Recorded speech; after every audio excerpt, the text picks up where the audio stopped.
বিরতির পর স্বাগত। এবার বিহারের দিকে নজর রাখতে হয়, কারণ বিহারে কিন্তু রাজনৈতিক সরগরম।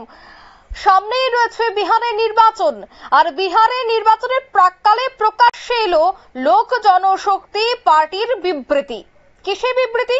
এনডিএ জোটে আছে ঠিকই, কিন্তু বিচার আমাদের ধারা ভিন্ন। জোট নিয়ে একেবারে বেসরত চিরাগের দল। বিহারে কি তবে রাজনৈতিক সমীকরণ বদলের কোনো ধরনের সম্ভাবনা রয়েছে? প্রশ্ন কিন্তু এবার উঠছে, রাজনৈতিক মহলে চর্চাও শুরু। কারণ বিহারের রাজনীতি প্রায় প্রতি মুহূর্তে পরিবর্তন হয়, সেই বিহার থেকে নির্বাচনের প্রাক মুহূর্তে এই ধরনের বক্তব্যে কিন্তু অবশ্যই শোরগোল পড়বে, এবং সেটাই স্বাভাবিক।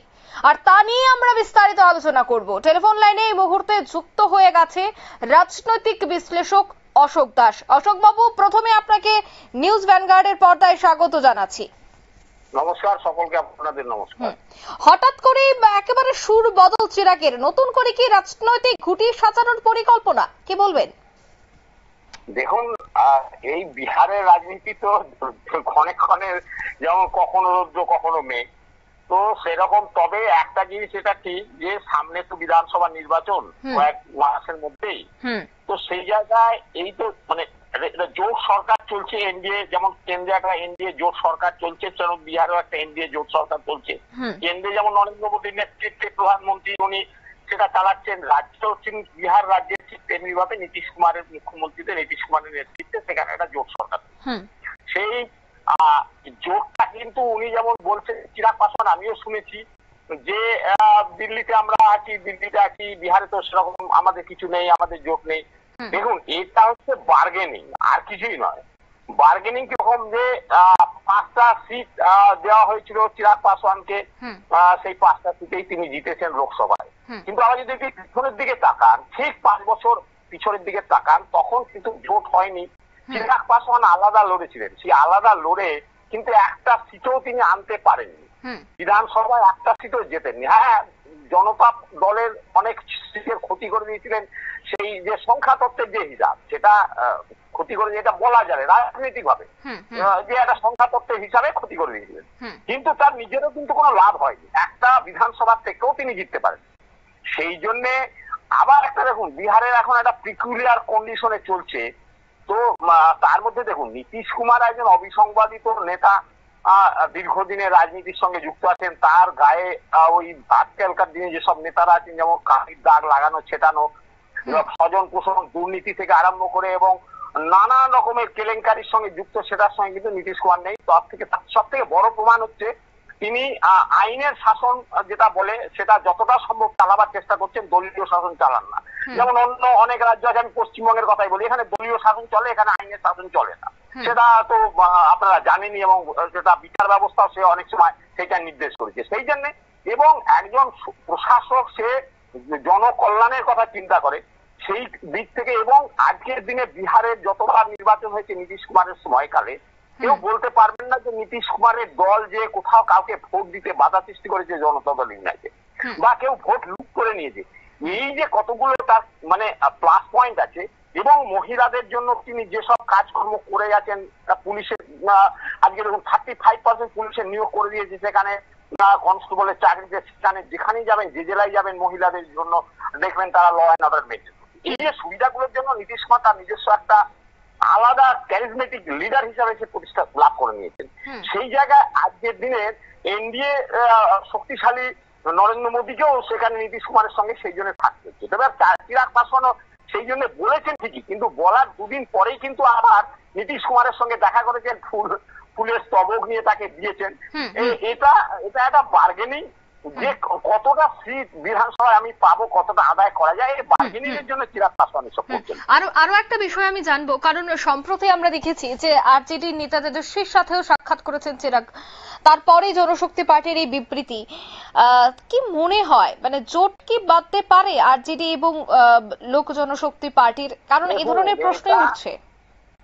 এটা একটা কঠিন আছে আরজেডির সঙ্গে লোক জনশক্তি পার্টির যে জায়গাটা, যদি কোনো একটা জোটের কথা যায়, কারণ হচ্ছে যে মর্যাদা এই এনডিএ জোটের মধ্যে চিরাগ পাসওয়ান পাচ্ছেন, আবার বাইরে বেরিয়ে গিয়েও তার যে কি হাল হয়েছিল, সে একটা রাজনীতি অল্প দিনের হলেও তার বাবার সঙ্গে তো তিনি ঘুরেছেন, সেই জায়গা থেকে রামবিলাসের মতন একজন একটা বিশাল ব্যক্তিত্বের তার পুত্র তিনি, তো সেই জায়গায় তার তো সেই জ্ঞানটা ভালোভাবেই আছে। তো সেই জায়গা থেকে লালু যাদবের, দেখুন লালু যাদবের দলের সঙ্গে কংগ্রেস আছে, কমিউনিস্ট আছে, এই জায়গায় ভাগ বাটোয়ারা কতটা আসন পেতে পারে, সেখানে আর একটা পার্টিও সেখানে কথাবার্তা বলছে। আবার একটা যে পিকুলিয়ার কেন বললাম, এই যে প্রশান্ত কিশোর এবং আরসিপি সিং এর দুদিন আগে যে মিলন হলো, সেটাও একটা পিকুলিয়ার ক্যারেক্টার এসে দাঁড়াচ্ছে। যে কেন বলছে, দেখুন আরসিপি সিং এবং এই পিকে প্রশান্ত কিশোর দুইজন যারা নীতিশ কুমারের খুব ক্লোজ কানেক্টেড ছিলেন। একজন ছিলেন সংগঠনের একদম স্তম্ভ ছিলেন আরসিপি সিং, আর একজন ভাইস প্রেসিডেন্ট ছিলেন। তারা দুজনেই এই দল থেকে চলে গেছে, নীতিশ কুমার এখন চরম শত্রু, দুজন এসে দাঁড়িয়ে গেছে। তো সেটা এই জায়গা থেকে যে আর একটা মেরুর দিকে যাচ্ছে, এই সব হিসাব করে অনেক রকম স্পেকুলেশন করতে পারেন যে নীতিশ কুমারের সেই ক্যারিজমা আছে কিনা, কি আছে কিনা দেখা যাক। এইভাবে হয়তো অনেকে এই খেলাটা খেলার চেষ্টা করছেন, হয়তো রামবিলাসজির ছেলে সেই চেষ্টাটা করছে। কিন্তু একটা কথা এর মধ্যে বলা রাখা ভালো, যে প্রশান্ত কিশোর এবং আরসিপি সিং কিন্তু রাজনীতির নেতা নন। এরা দেখুন, এরা একজন শিক্ষিত বাইরে থেকে তকমা নিয়ে এসে এখানে সাইকোলজিস্ট হিসাবে বা ওই ভোটের কলা কৌশল হিসাবে কৌশল অর্জন করেছেন। আরসিপি সিং একজন আইএএস অফিসার, নীতিশ কুমারেরই সময় ছিলেন, তার রেলমন্ত্রীর সময় ছিলেন এবং পরবর্তীকালে জনতা দল ইউনাইটেডে যোগদান করেছিলেন। নীতিশ কুমার তাকে সাংগঠনিক জায়গায় সাংগঠনিক সেক্রেটারি করে অল ইন্ডিয়াতে করে দিয়েছিলেন, এমপিতেও পাঠিয়েছিলেন। কিন্তু এরা কিন্তু নেতা না, কারণ নেতা, আমি সাধারণ আমার জ্ঞানে বলে নেতার দুটো গুণ থাকবে, একটা হচ্ছে তার হৃদয় থাকতে হবে, আর একটা হচ্ছে তার মেধা থাকতে হবে, মানে দিমাগ, দিল আর দিমাগ হিন্দিকে যাতে বলে। কিন্তু এদের কিন্তু দিল নেই। আমি এখন পর্যন্ত আমি এই জন্যই বলছি, আপনি প্রশ্ন করছেন তাই, খুব ক্লোজ কানেক্টেড এই আরসিপি সিং এবং এই প্রশান্ত কিশোরকে দেখেছি একদম সামনাসামনি, হয়তো বলতে পারেন দু হাত দূর থেকে দেখেছি, তাদের সঙ্গে কথা হয়েছে আর আলোচনা হয়েছে। সেই জায়গা থেকে আমার যে মনে হয়েছে এদের মধ্যে মানে হৃদয়ের স্পন্দন খুব কম আছে। একটা পলিটিক্যাল লিডারের, একটা মাস বেস লিডারের যে পলিটিক্যাল মানে হৃদয়ের স্পন্দন দরকার, হৃদয়ের স্পন্দন এই দুই নেতার মধ্যে একজন নেই। হ্যাঁ, এরা ব্যবসায়িক ভিত্তিতে কাজ করার জন্য বা অফিসার হিসাবে কাজকর্ম করার জন্য, প্রশাসনিক লেভেলে কাজ করার জন্য তো তারা দক্ষ, কিন্তু একজন রাজনৈতিক কর্মীকে সেই একটা স্টিমুলেট করে তাকে যুদ্ধ, মানে একটা রাজনীতি ভোটের একটা যুদ্ধ, সেই রণাঙ্গনে পাঠাবার জন্য যে হৃদয়ের দরকার আছে, এই দুই নেতার একজন নেতার মধ্যে সেই হৃদয়ের স্পন্দন নেই। এই জায়গা থেকে যারা প্রকৃতপক্ষে রাজনীতি করে তারা কিন্তু, এবং বিহার একটা যেভাবে আপনারা বিশ্লেষণ করি, আমরা বাঙালিরা অনেকভাবে বিশ্লেষণ করি, করতে করতে আমরা পিছিয়ে যাচ্ছি এই জন্য আমাদের এই আত্মম্ভরিতার জন্য। কিন্তু বিহার কিন্তু একটা সমাজবাদের একটা পীঠস্থান এবং সমাজবাদী আন্দোলন জয়প্রকাশ নারায়ণ এবং কর্পূরী ঠাকুরের যে সারা ভারতবর্ষের মধ্যে সমাজবাদের কাছে চিন্তন তার একটা পীঠস্থান সেখানে, সেই জায়গায় বিহার মানে যারা মনে হয় তাই করে গেছেন প্রশান্ত কিশোর, তারপরে বাংলার চরম সর্বনাশ করে গেছেন, দুর্দিনে করেছেন। গান্ধীজি যেটা বলতেন যে ক্ষমতার বিকেন্দ্রীকরণ, অর্থনীতির বিকেন্দ্রীকরণ, তার এই সংস্থার মাধ্যমে পশ্চিমবঙ্গে দুর্নীতির বিকেন্দ্রীকরণ, এই জায়গা থেকে এগুলো বিহারের মানুষ দেখছেন, মনে হয় না সেই জায়গা থেকেও কোনো একটা সুবিধা হবে। তো আমার আলটিমেটলি মনে হয় যে চিরাগ পাসওয়ানের এইটা একটা বার্গেনিং, কিভাবে নরেন্দ্র মোদী এবং নীতিশ কুমার দুইজনকে বার্গেন করে তার সিট বাড়ানো যাবে, বিধানসভার সিট বাড়ানো যাবে।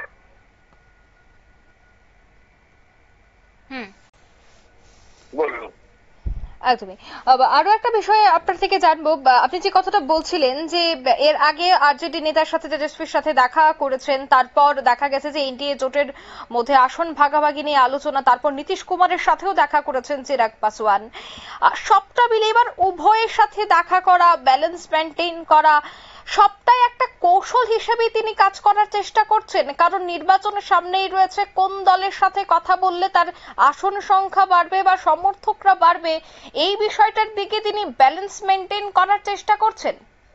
একদম তাই, একদম তাই। দেখুন, তার একটা রাজনৈতিক দল, তাকে তার যারা অনুগামী আছে, রামবিলাস যারা অনুগামী,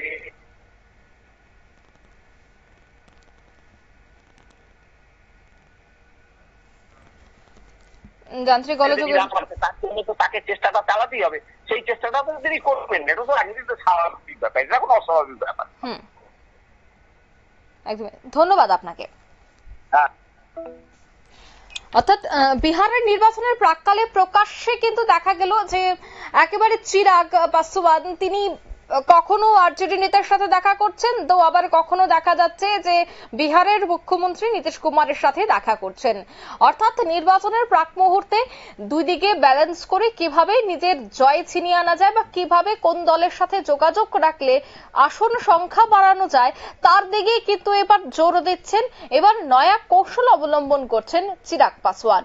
যেহেতু নির্বাচন খুব সামনেই রয়েছে, এখন দেখার বিষয় আগামীতে কেমন হয় রাজনৈতিক পট পরিবর্তন, তার পাশাপাশি রাজনৈতিক কৌশল কোন জায়গায় গিয়ে দাঁড়ায় সেটাই দেখার। তবে নিয়ে নিচ্ছি ছোট্ট একটি বিজ্ঞাপন বিরতি, সঙ্গে থাকুন।